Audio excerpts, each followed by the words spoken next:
So this next exercise I'm going to show you is bird dog. It's a good exercise if you have had a back injury or just want to increase your motor control.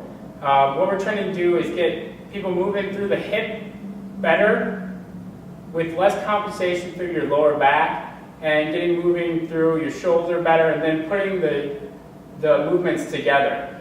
So what I'll use is, you can use a tennis ball or a lacrosse ball as like a feedback tool. I'll place that on my lower back. So this is a rotational, anti-rotational exercise. So we're trying to stop our hips from rotating. So it's a stability through rotation. So if the ball falls off, basically we rotated too much or flexed or extended too much.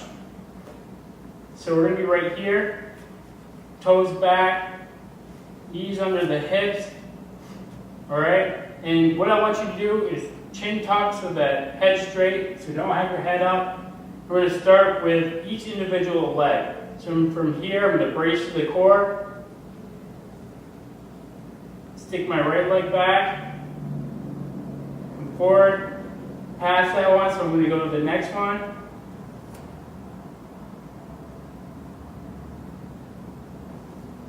And I would go back and forth on my legs until I felt pretty comfortable. Then I would go to my arms.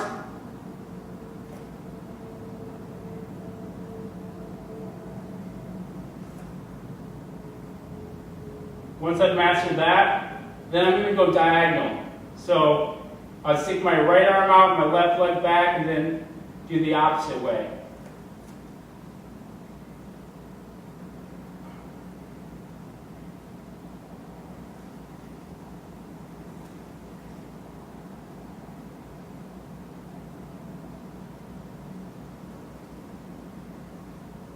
That's bird dog with the ball.